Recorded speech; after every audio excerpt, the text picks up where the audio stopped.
anything's possible, and we must challenge ourselves. The only reason that most of us don't accumulate a level of achievement in our lives, one, most people end up aiming low. That's what I did most of my life, that most people fail in life, not because they aim too high and miss. Most people fail in life because they aim too low and hit. He said, focus on the outcome, not on the process. And so the way that I handle fear is I don't focus on what is it that's terrorizing me. I focus on what is it I want to accomplish. And I see myself achieving the victory. I see myself living from the dream, living from that place that I'm reaching for in my mind. What is it that gives your life a sense of meaning and purpose? Because once you find that, it puts you in your power place. See, if you know what your life work is, I encourage you to start working on it. If you can't do it all at one time, do just a little bit of it. And if you don't know what it is that you showed up to do, if you don't know why you're here, I encourage you to find out what your purpose is here. What is the meaning of your life? What will be different? Have you ever asked yourself that question? I've done that. I remember coming from a friend of mine's funeral, and I was reflecting on how much time I had left. And I went for a walk in a park thinking about this guy whose life was so promising. And I mean, he wasn't an old guy. He was quite young, in fact. And I thought about all of the things that he said he was going to do, and he never got a chance to do those things. And I started thinking about my own life and how much time I had left to do the things that I would like to do. And at that time, I wasn't sure what my life purpose was, what my life's work was. I wasn't sure about it at that time. And I thought about it quite a lot. I had some idea, but I wasn't convinced. That I don't think I felt worthy. I didn't believe that it could be me to do this kind of work that I'm doing right now. And I say to you that if you begin to take a conscious effort to find out what it is that you're supposed to do, I say that it can literally save your life. I said that it can literally save your life. 85% of the American public, according to recent studies, are going to jobs that they hate, working on jobs that do not challenge them. They get sick thinking about going. Because, see, when you go to a job and you already know how far you can go, you can already see that proverbial glass ceiling. See, when you're going someplace and you already know how much you're going to make, you already know how far you can go, you're in a dead-end position. It erodes your self-esteem. It lowers your sense of yourself. It creates an inner turmoil. It creates an emptiness in you. So I say that your life is worth finding what it is that you're supposed to do. And I'm not saying quit your job. I'm saying find it and do just a little bit of it. Just start working at it just a little bit, but do find out what your work is and hold on to it, and don't let your dream go. Don't let it go. See, and here's something else I want you to begin to look at. Why is it that most people don't pursue their dreams or don't do better than what they're doing if they're capable of doing it? I think that many of us don't go the next step because we don't know what to do yet. And I say that the reason that we don't even explore the possibility of what to do is because subconsciously we don't believe that it can happen for us, and we don't believe that we deserve it. So here's what I'm suggesting. How much time do you spend working on you? How much time do you spend every day working on your dream? In the last 90 days, how many books have you read? In the last year, what new skill or knowledge have you acquired? What kind of investment have you made in you? So I'm saying that as you begin to look at where you want to go, if you want to make it today, and things are changing so fast, you have to literally run to stand still. I'm saying that you've got to make some conscious effort to begin to work to develop you. Here's something else.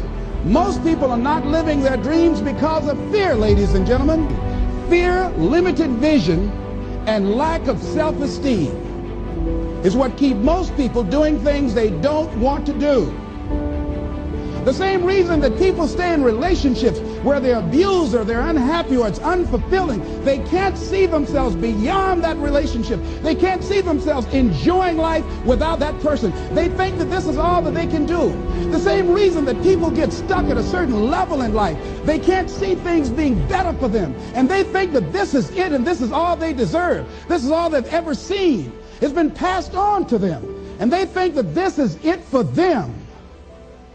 Oh no. I was looking what Dr. Blanton, Smiley Blanton, who is a colleague of Dr. Norman Vincent Peale, what he said about fear. He said, fear is the most subtle and destructive of all human diseases. Ladies and gentlemen, fear kills dreams. Fear kills hope. Fear put people in the hospital. Fear can age you. Fear, ladies and gentlemen, can hold you back from doing something that you know within yourself that you're capable of doing, but it will paralyze you. And it seemed like you're in a hypnotic spell. And I ask you a question, what is the benefit?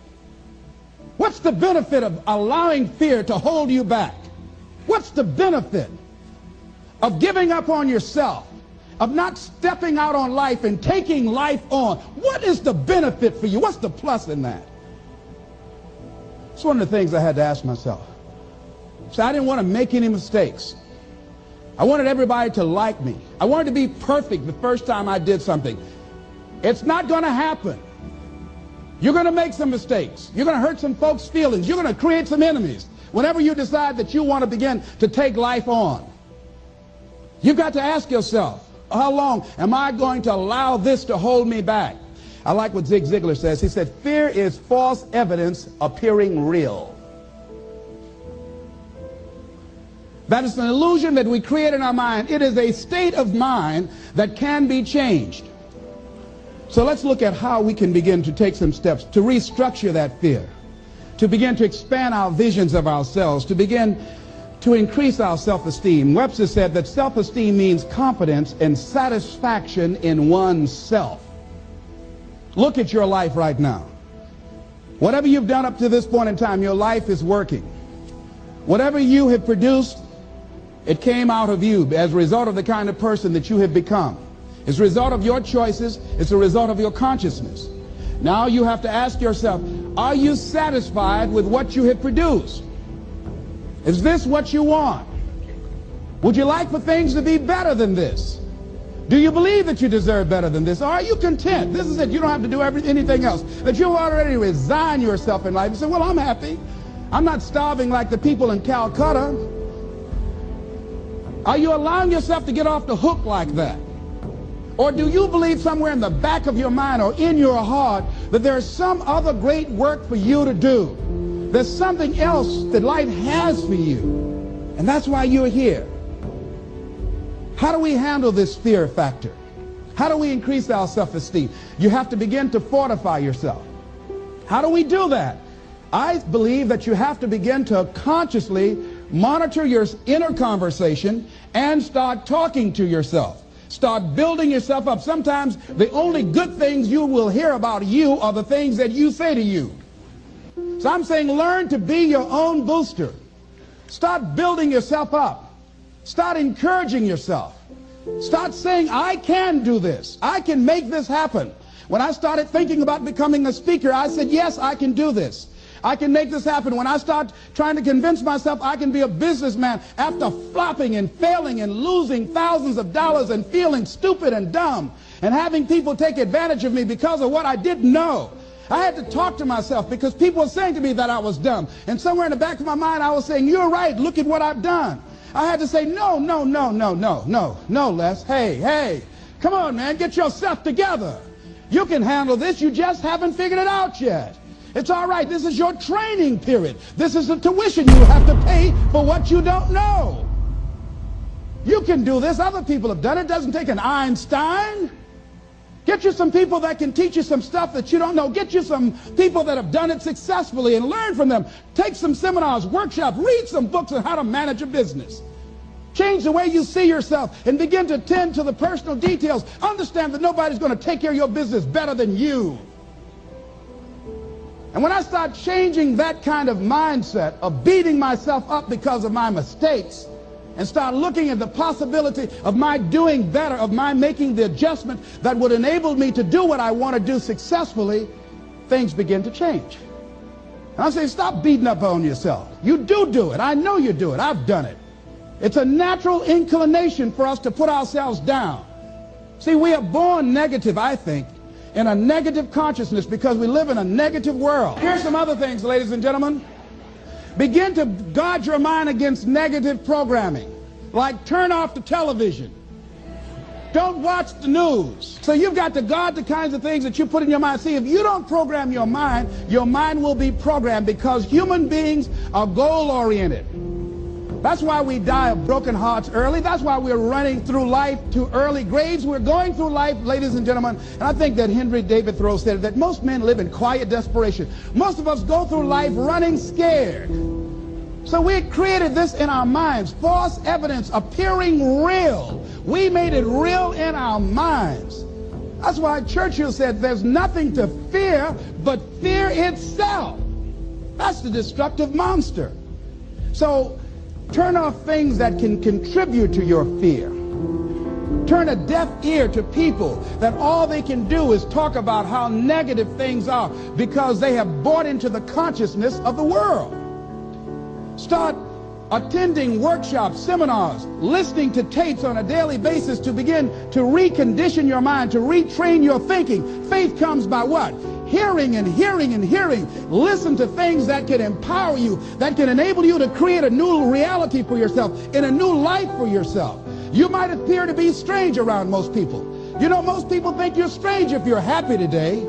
See, these people have not found their purpose in life. That's why they're grumpy. That's why they're miserable. That's why they're so negative. They're hurting and they want to hurt other people. So start practicing using programs for your mind. Seminars, books, workshops. Keep a journal. Record your thoughts. What's happening with you?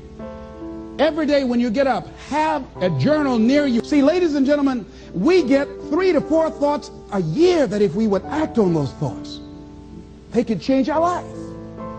What idea are you sitting on? Write your ideas down. And then, once you get that idea, take the leap. Take the leap. See, it's out here in the universe. If you don't take the plunge, I guarantee you, somebody else will. Take the plunge. Go into action. And ladies and gentlemen, you will be surprised how things will come together. You'll be surprised. Now, you're going to have some difficult challenges. I can tell you that now. Be aware of that. Things are not going to work out exactly right. For a time they will, sometimes. And that's when life is just playing a game with you. I want you to feel good and relax. But ladies and gentlemen, go into action with your dream. And don't avoid where the fights are. Get in the midst of the fight. Get knocked down so you can learn how to fight, so you can hold your position. See, most people don't get out in the arena of life because they don't want to fight. Most people don't get out there because they don't want to get knocked down. They don't want to be dropped to their knees. But see, you're going to be dropped whether you're on the field or whether or not you're sitting on the sidelines. You're going to be dropped. So at least get dropped for something. See, that's how most people are spectators in life. You don't want to be a spectator. You want to get out in the field where the action is. And you will be amazed. After the struggle, there will be a calm period and things will begin to click for you.